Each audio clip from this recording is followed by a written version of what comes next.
Good evening, and thank you for joining me for another Boring Books for Bedtime. I hope tonight's selection provides all the boredom your busy brain needs to quiet down and let you get some sleep. Before we begin, I'd like to give a special shout out of thanks to some new members of our Patreon family: Lori, Tom, Maria, Darcy, and Jessica. Thank you all so much for supporting this podcast. By becoming members of Patreon, you help keep Boring Books for Bedtime relaxed and ad-free for everyone, and it's very much appreciated. And because you became members in the month of November, all of you will be entered into a raffle at the end of this month, the prize for which is an episode of this podcast made just for you. If you're interested in supporting us and being entered into this raffle, you'll find a link to Patreon in the show description. You'll also find a link to buymeacoffee.com where you can support us with a one-time tip, no subscription required. I hope you'll take a moment to check them out. Now, let's read and relax. Find a comfortable spot. Adjust your volume. Take a nice deep breath in. Let it out slowly. And off we go. Tonight we're returning to a work that many of you have written in to request more of. Flatland, a romance of many dimensions. Written by Edwin A. Abbott. With illustrations by the author, A Square. Published as a second and revised edition in 1884. Let's pick up right where we left off with Section 11, Concerning Our Priests. Let's begin.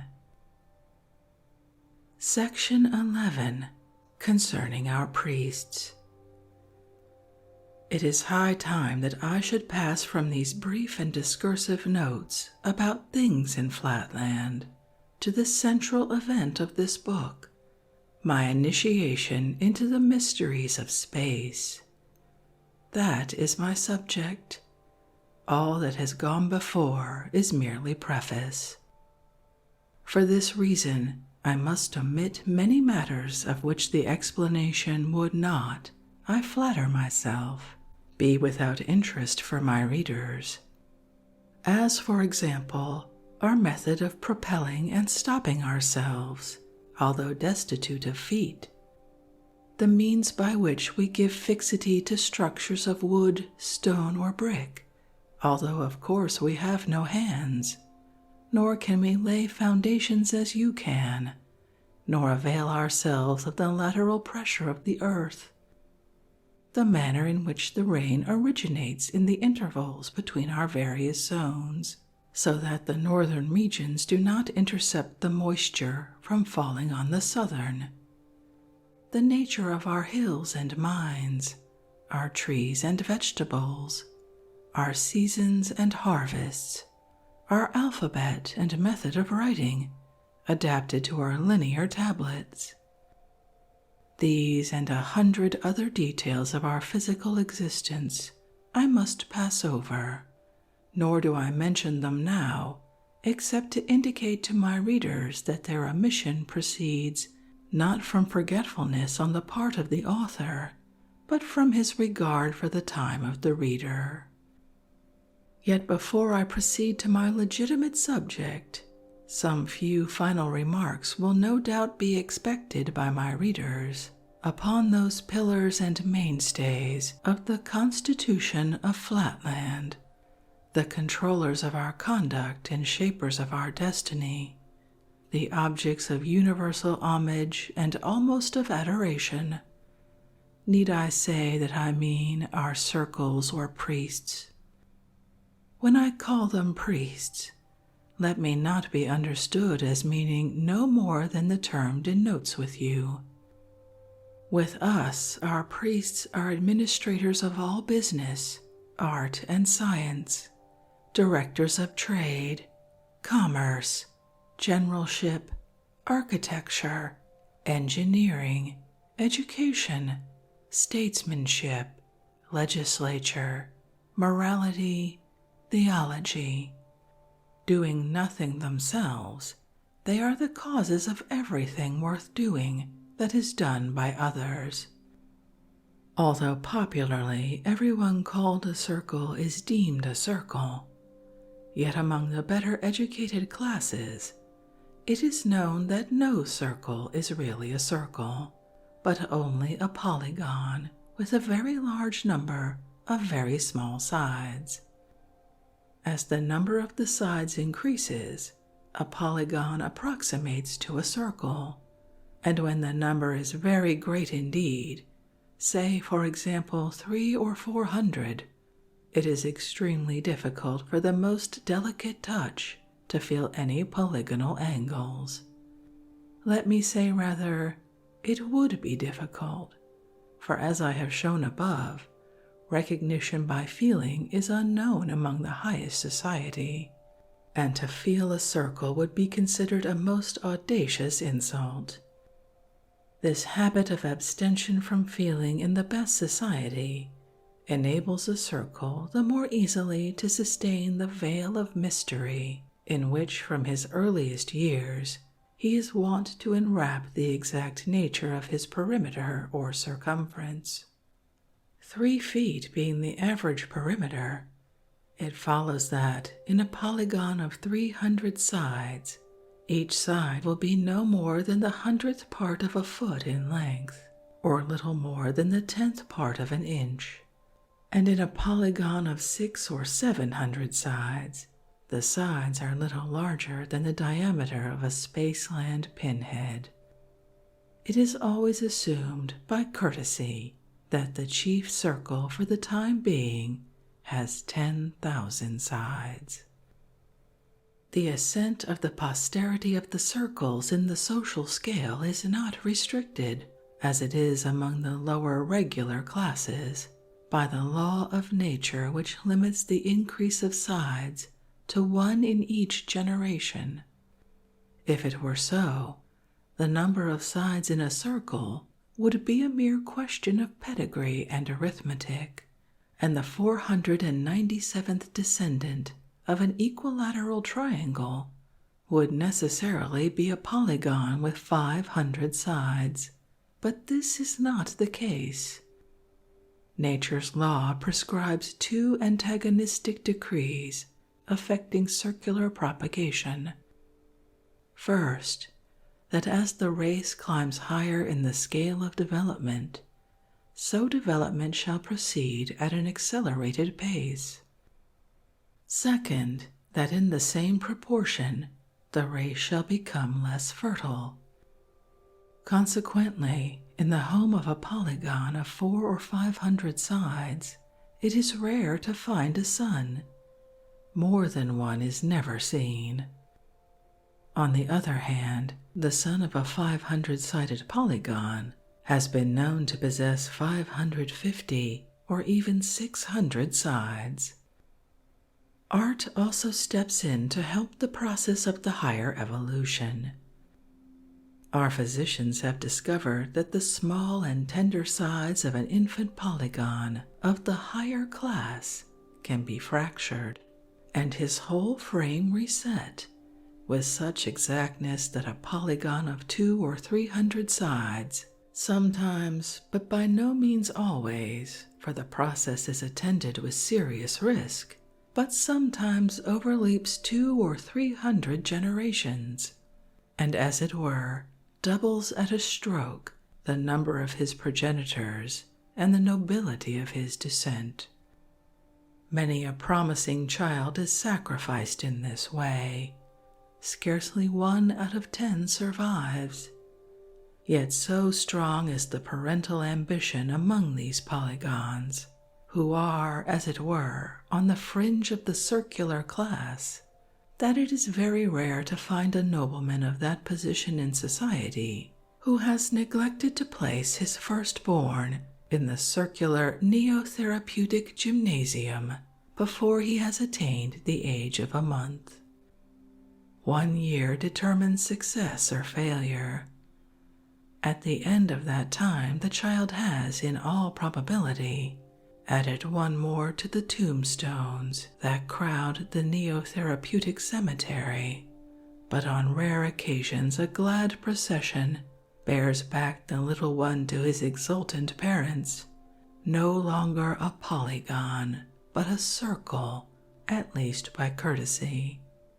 And a single instance of so blessed a result induces multitudes of polygonal parents to submit to similar domestic sacrifices, which have a dissimilar issue. Section 12. On the Doctrine of our Priests. As to the doctrine of the circles, it may briefly be summed up in a single maxim: attend to your configuration. Whether political, ecclesiastical, or moral, all their teaching has for its object the improvement of individual and collective configuration, with special reference, of course, to the configuration of the circles, to which all other objects are subordinated. It is the merit of the circles that they have effectually suppressed those ancient heresies which led men to waste energy and sympathy in the vain belief that conduct depends upon will, effort, training, encouragement, praise, or anything else but configuration. It was Pantacyclus, the illustrious circle mentioned above as the queller of the color revolt, who first convinced mankind that configuration makes the man. That if, for example, you were born an isosceles with 2 uneven sides, you will assuredly go wrong unless you have them made even, for which purpose you must go to the isosceles hospital. Similarly, if you are a triangle or square or even a polygon, born with any irregularity, you must be taken to one of the regular hospitals to have your disease cured. Otherwise you will end your days in the state prison or by the angle of the state executioner. All faults or defects, from the slightest misconduct to the most flagitious crime, Pantacyclus attributed to some deviation from perfect regularity in the bodily figure, caused perhaps, if not congenital, by some collision in a crowd, by neglect to take exercise, or by taking too much of it, or even by a sudden change of temperature, resulting in a shrinkage or expansion in some too susceptible part of the frame. Therefore, concluded that illustrious philosopher, neither good conduct nor bad conduct is a fit subject, in any sober estimation, for either praise or blame. For why should you praise, for example, the integrity of a square, who faithfully defends the interests of his client, when you ought in reality rather to admire the exact precision of his right angles? Or again, why blame a lying, thievish isosceles, when you ought rather to deplore the incurable inequality of his sides? Theoretically, this doctrine is unquestionable, but it has practical drawbacks. In dealing with an isosceles, if a rascal pleads that he cannot help stealing because of his unevenness, you reply that for that very reason, because he cannot help being a nuisance to his neighbors, you, the magistrate, cannot help sentencing him to be consumed, and there's an end of the matter. But in little domestic difficulties, where the penalty of consumption or death is out of the question, this theory of configuration sometimes comes in awkwardly. And I must confess that occasionally, when one of my own hexagonal grandsons pleads as an excuse for his disobedience that a sudden change of the temperature has been too much for his perimeter, and that I ought to lay the blame not on him but on his configuration, which can only be strengthened by abundance of the choicest sweetmeats, I neither see my way logically to reject nor practically to accept his conclusions. For my own part, I find it best to assume that a good sound scolding or castigation has some latent and strengthening influence on my grandson's configuration, though I own that I have no grounds for thinking so. At all events, I am not alone in my way of extricating myself from this dilemma, for I find that many of the highest circles, sitting as judges in law courts, use praise and blame towards regular and irregular figures, and in their homes I know by experience that when scolding their children, they speak about right or wrong as vehemently and passionately as if they believed that these names represented real existences, and that a human figure is really capable of choosing between them. Constantly carrying out their policy of making configuration the leading idea in every mind, the circles reverse the nature of that commandment which in Spaceland regulates the relations between parents and children. With you, children are taught to honor their parents. With us, next to the circles, who are the chief object of universal homage, a man is taught to honor his grandson if he has one, or if not, his son. By honor, however, is by no means meant indulgence, but a reverent regard for their highest interests, and the circles teach that the duty of fathers is to subordinate their own interests to those of posterity, thereby advancing the welfare of the whole state as well as that of their own immediate descendants.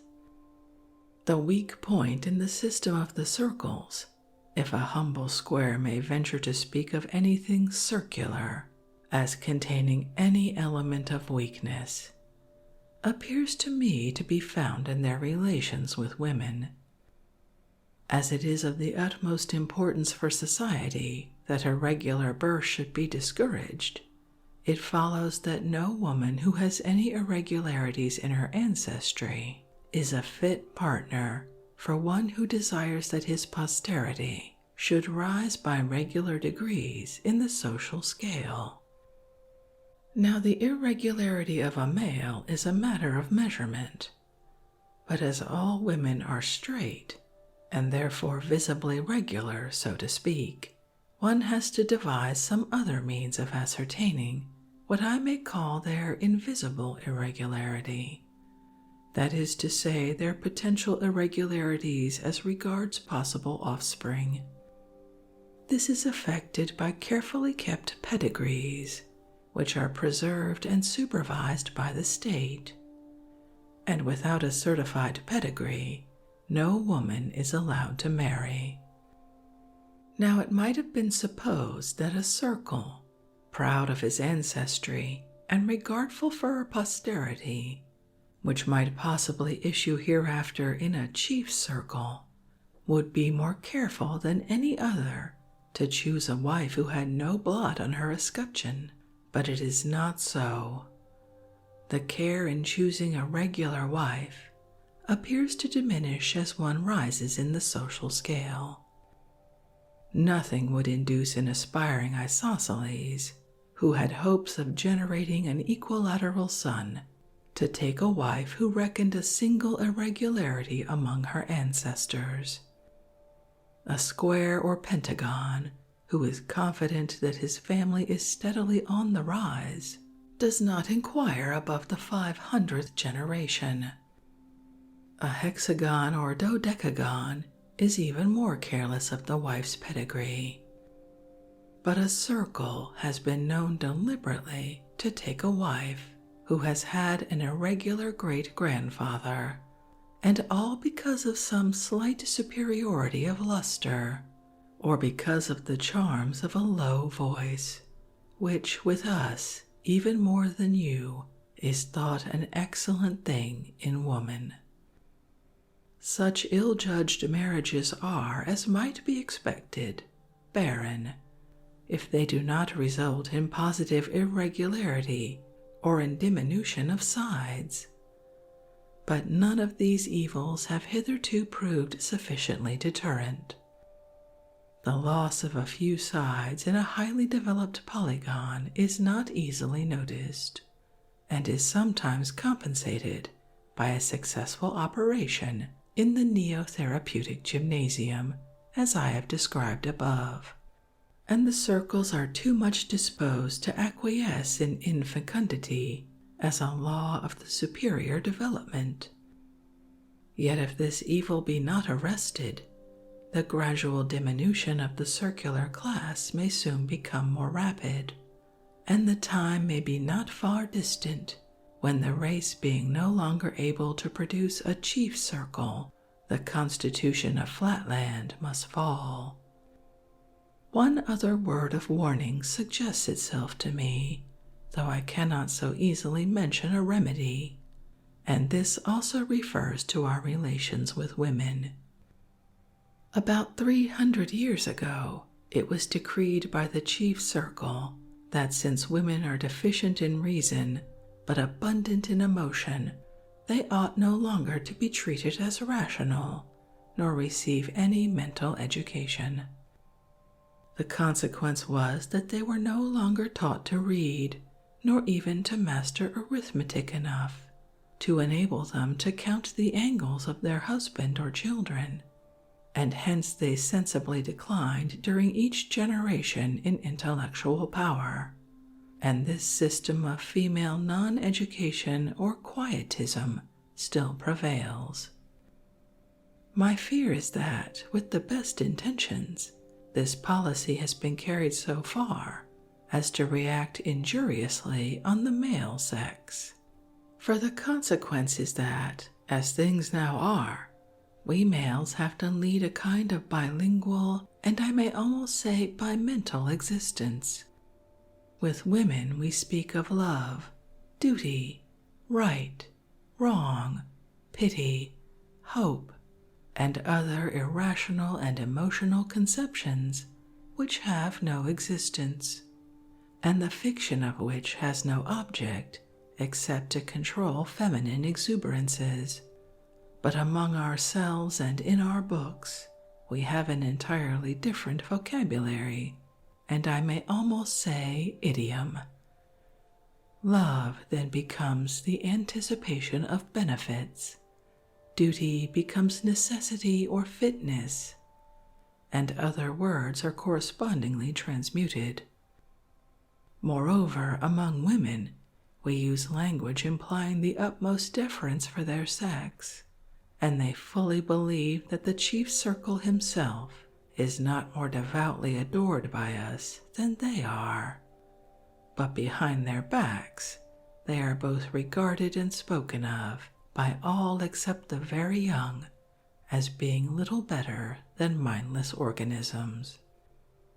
Now, my humble fear is that this double training, in language as well as in thought, imposes somewhat too heavy a burden upon the young, especially when, at the age of 3 years old, they are taken from the maternal care and taught to unlearn the old language, except for the purpose of repeating it in the presence of their mothers and nurses, and to learn the vocabulary and idiom of science. Already methinks I discern a weakness in the grasp of mathematical truth at the present time, as compared with the more robust intellect of our ancestors 300 years ago. I say nothing of the possible danger if a woman should ever surreptitiously learn to read, and convey to her sex the result of her perusal of a single popular volume, nor of the possibility that the indiscretion or disobedience of some infant male might reveal to a mother the secrets of the logical dialect. On the simple ground of the enfeebling of the male intellect, I rest this humble appeal to the highest authorities to reconsider the regulations of female education. Part 2. Other Worlds. Section 13. How I Had a Vision of Lineland. It was the last day but one of the 1999th year of our era, and the first day of the long vacation.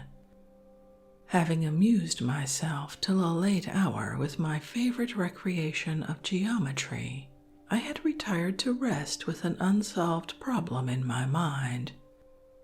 In the night, I had a dream.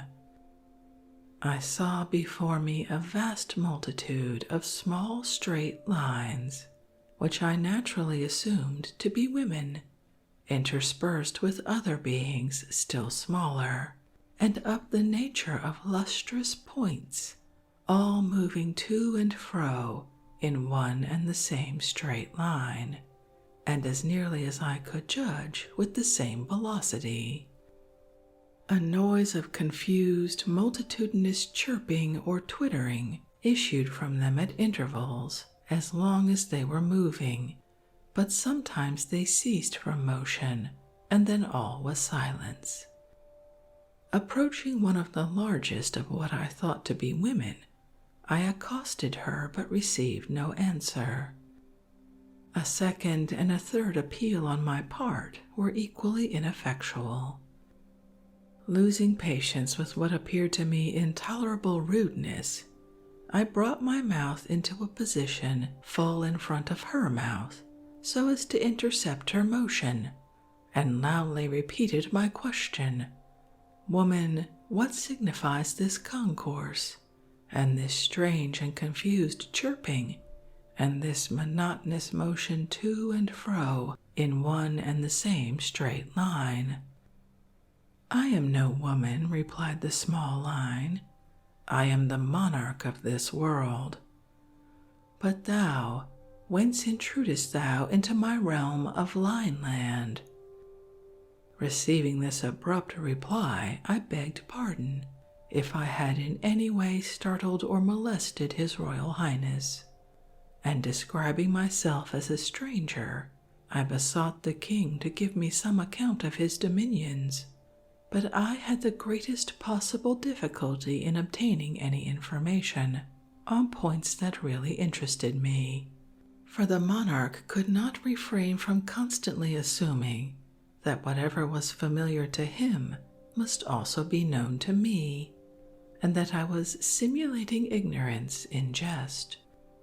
However, by persevering questions, I elicited the following facts.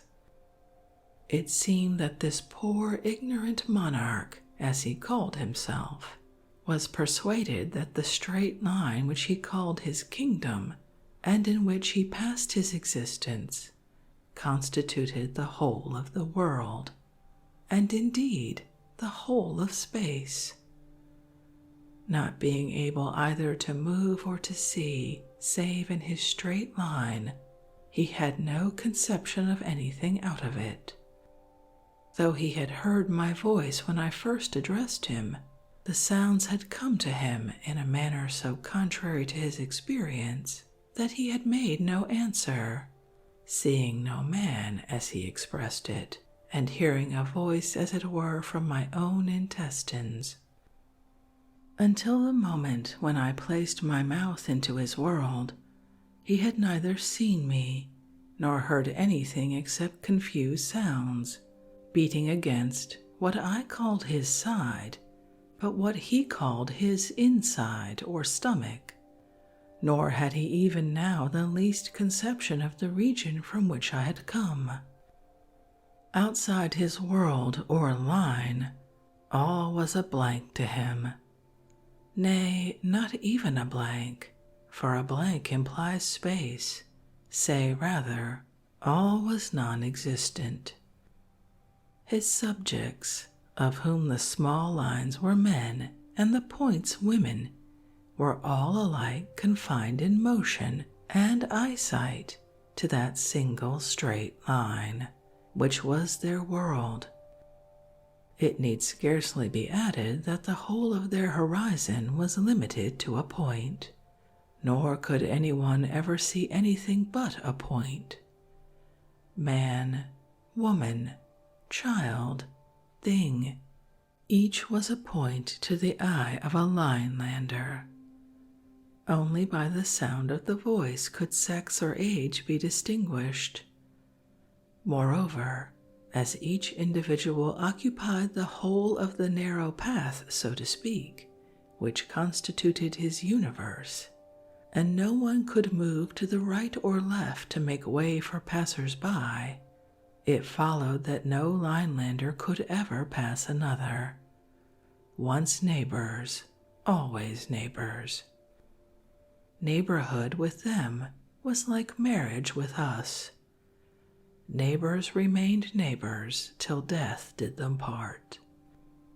Such a life, with all vision limited to a point and all motion to a straight line, seemed to me inexpressibly dreary, and I was surprised to note the vivacity and cheerfulness of the king, wondering whether it was possible, amid circumstances so unfavorable to domestic relations, to enjoy the pleasures of conjugal union. I hesitated for some time to question His Royal Highness on so delicate a subject, but at last I plunged into it by abruptly inquiring as to the health of his family. "My wives and children," he replied, "are well and happy." Staggered at this answer, for in the immediate proximity of the monarch, as I had noted in my dream before I entered Lineland, there were none but men, I ventured to reply, "Pardon me, but I cannot imagine how your Royal Highness can at any time either see or approach their Majesties, when there are at least half a dozen intervening individuals, whom you can neither see through nor pass by. Is it possible that in Lineland proximity is not necessary for marriage and for the generation of children?"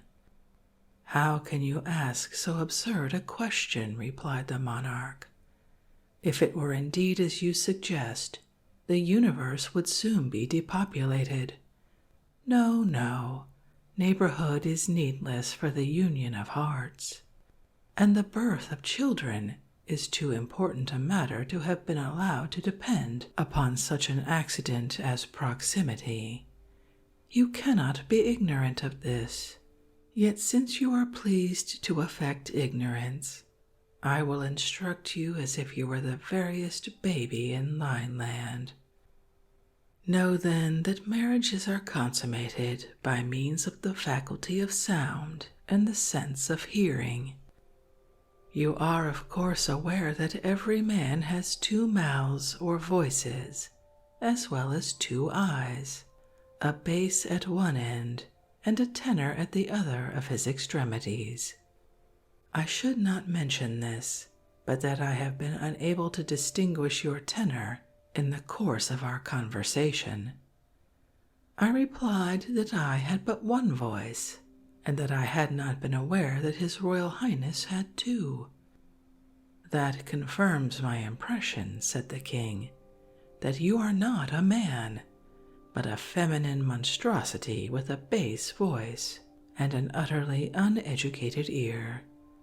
But to continue. Nature having herself ordained that every man should wed two wives." "Why two?" asked I. "You carry your affected simplicity too far," he cried. "How can there be a completely harmonious union without the combination of the four in one, viz., the bass and tenor of the man, and the soprano and contralto of the two women? But supposing," said I, "that a man should prefer one wife or three." "It is impossible," he said. It is as inconceivable as that 2 and 1 should make 5, or that the human eye should see a straight line. I would have interrupted him, but he proceeded as follows. Once in the middle of each week, a law of nature compels us to move to and fro with a rhythmic motion of more than usual violence, which continues for the time you would take to count 101. In the midst of this choral dance, at the 51st pulsation, the inhabitants of the universe pause in full career, and each individual sends forth his richest, fullest, sweetest strain. It is in this decisive moment that all our marriages are made. So exquisite is the adaptation of bass to treble, of tenor to contralto, that oftentimes the loved ones, though 20,000 leagues away, recognize at once the responsive note of their destined lover, and penetrating the paltry obstacles of distance, love unites the three. The marriage in that instant consummated results in a threefold male and female offspring, which takes its place in Lineland. What? Always threefold, said I? Must one wife then always have twins? Bass-voiced monstrosity, yes, replied the king.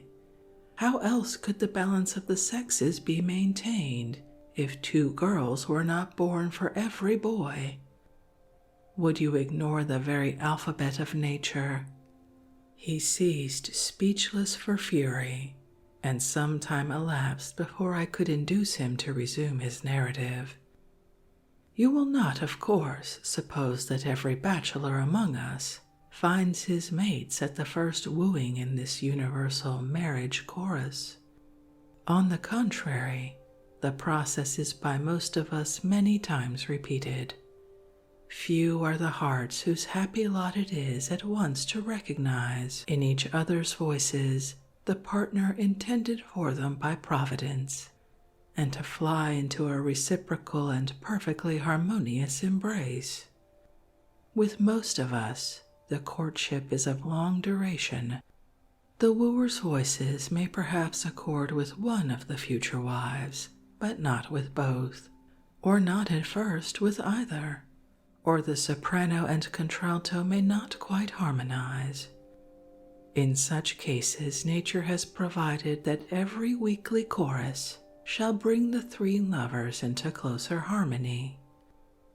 Each trial of voice, each fresh discovery of discord, almost imperceptibly induces the less perfect to modify his or her vocal utterance, so as to approximate to the more perfect, and after many trials and many approximations, the result is at last achieved. There comes a day at last when, while the wonted marriage chorus goes forth from universal Lineland, the 3 far-off lovers suddenly find themselves in exact harmony, and before they are awake, the wedded triplet is wrapped vocally into a duplicate embrace, and nature rejoices over 1 more marriage and over 3 more births. Section 14. How I vainly tried to explain the nature of Flatland. Thinking that it was time to bring down the monarch from his raptures to the level of common sense, I determined to endeavor to open up to him some glimpses of the truth, that is to say, of the nature of things in Flatland. So I began thus. How does your Royal Highness distinguish the shapes and positions of his subjects? I, for my part, noticed by the sense of sight, before I entered your kingdom, that some of your people are lines and others points, and that some of the lines are larger. You speak of an impossibility, interrupted the king. You must have seen a vision, for to detect the difference between a line and a point is, as everyone knows, in the nature of things impossible, but it can be detected by the sense of hearing, and by the same means my shape can be exactly ascertained. Behold me, I am a line, the longest in Lineland, over 6 inches of space. Of length, I ventured to suggest. Fool, said he, space is length. Interrupt me again, and I have done. I apologized, but he continued scornfully, since you are impervious to argument, you shall hear with your own ears how by means of my 2 voices I reveal my shape to my wives, who are at this moment 6,000 miles, 70 yards, 2 feet 8 inches away, the one to the north, the other to the south. Listen, I call to them. He chirruped and then complacently continued.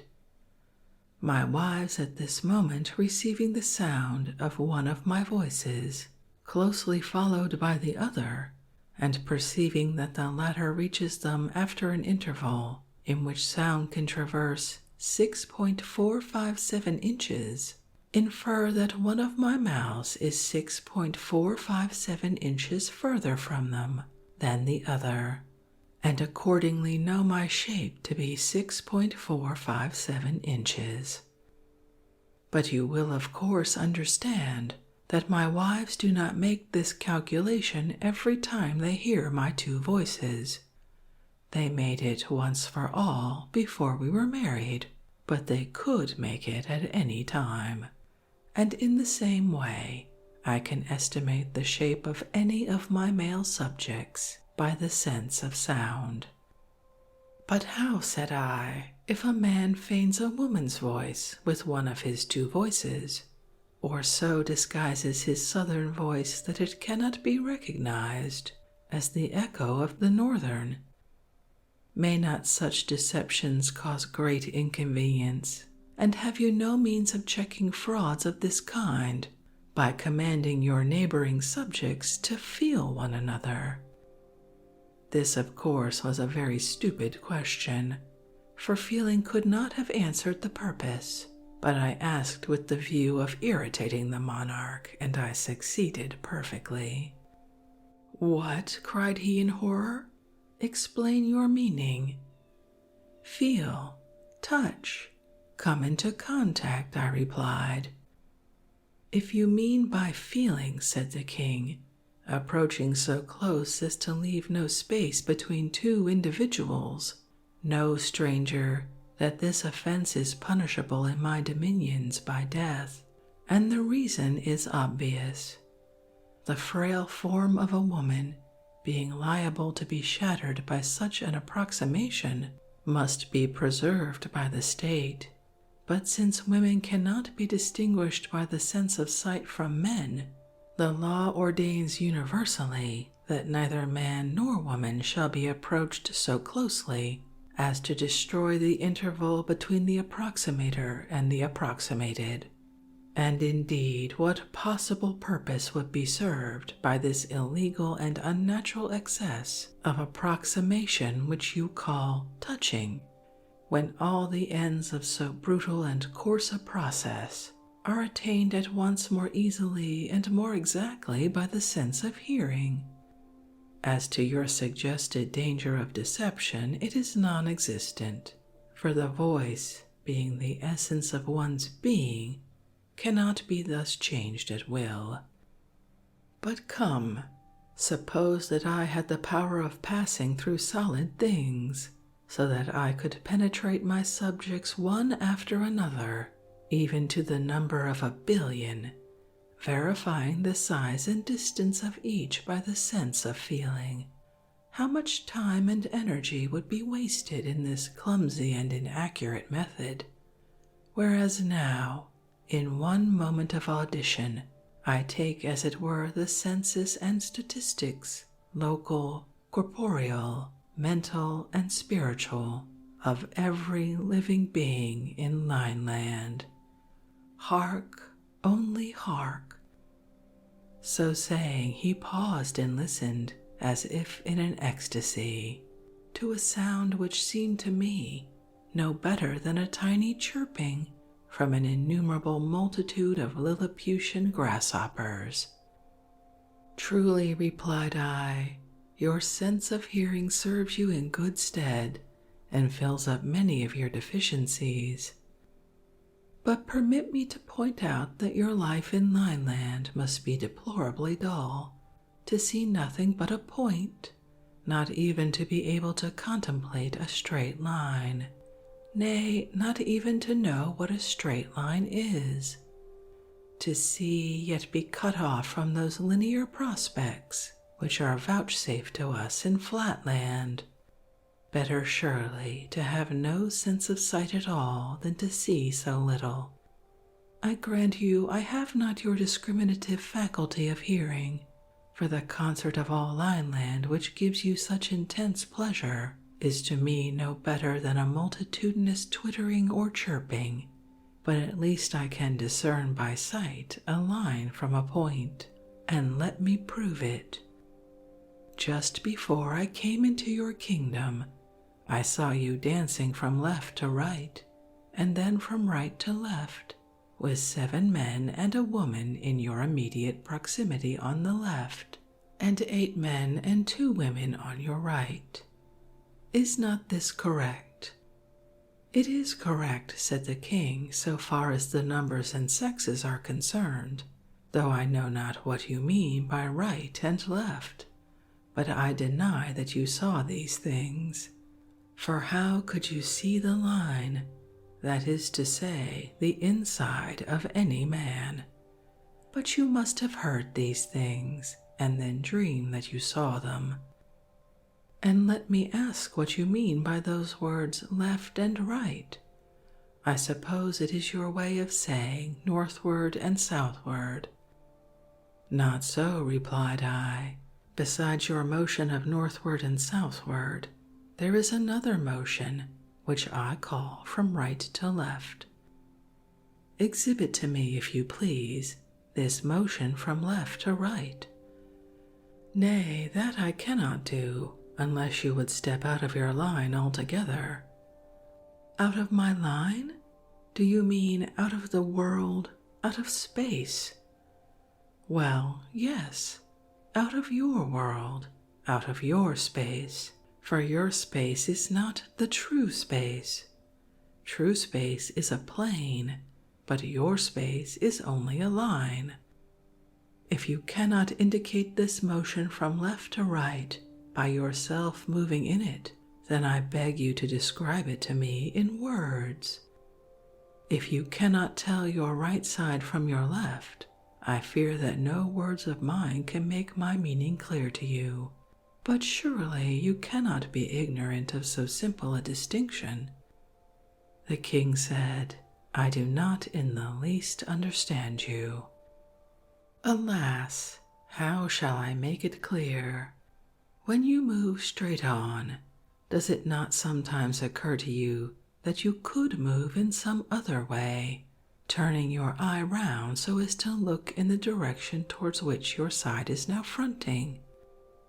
In other words, instead of always moving in the direction of one of your extremities, do you never feel a desire to move in the direction, so to speak, of your side?" "Never. And what do you mean? How can a man's inside front in any direction? Or how can a man move in the direction of his inside?"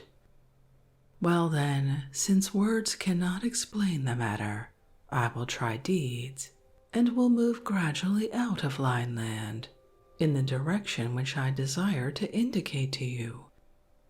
At the word I began to move my body out of Lineland. As long as any part of me remained in his dominion and in his view, the king kept exclaiming, I see you still, you are not moving." But when I had at last moved myself out of his line, he cried in his shrillest voice, "She is vanished, she is dead." I am not dead, replied I. I am simply out of Lineland. That is to say, out of the straight line which you call space, and in the true space where I can see things as they are.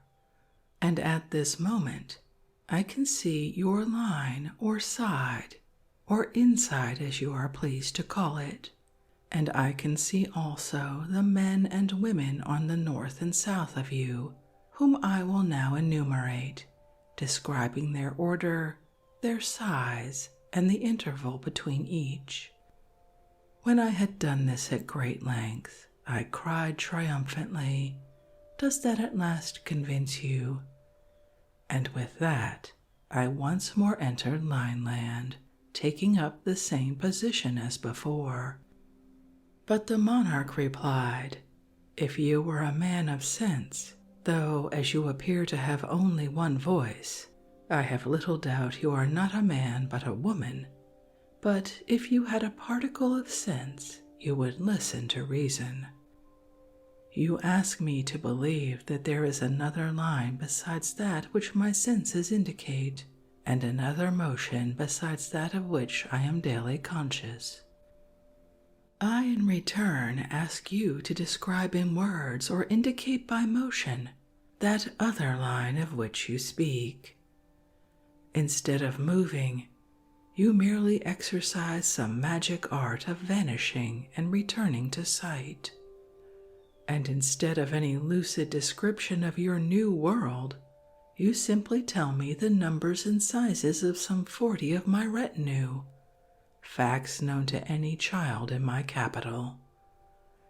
Can anything be more irrational or audacious? Acknowledge your folly or depart from my dominions." Furious at his perversity, and especially indignant that he professed to be ignorant of my sex, I retorted in no measured terms. "Besotted being, you think yourself the perfection of existence, while you are in reality the most imperfect and imbecile. You profess to see, whereas you can see nothing but a point. You plume yourself on inferring the existence of a straight line, but I can see straight lines, and infer the existence of angles, triangles, squares, pentagons, hexagons, and even circles. Why waste more words? Suffice it that I am the completion of your incomplete self. You are a line, but I am a line of lines, called in my country a square, and even I, infinitely superior though I am to you, am of little account among the great nobles of Flatland, whence I have come to visit you in the hope of enlightening your ignorance."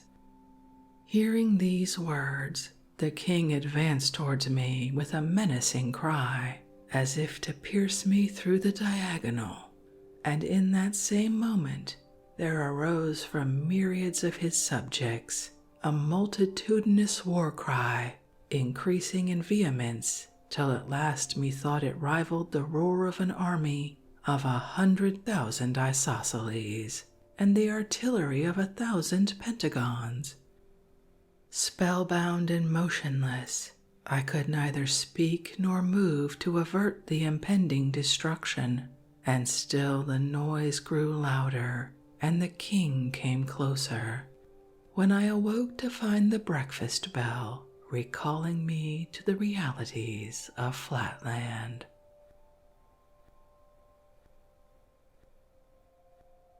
And with that conclusion of our visit to Lineland, I think we'll end this evening's reading from Flatland, A Romance of Many Dimensions by Edwin A. Abbott. I hope you enjoyed that. If you'd like to read this work for yourself, as always, you'll find a link to a free ebook from Project Gutenberg in the show description.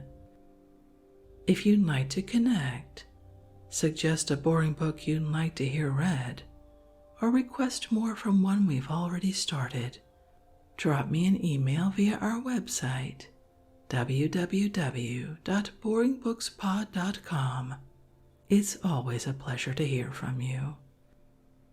Thank you so much for joining me for this evening's reading. Until our next boring book, good night.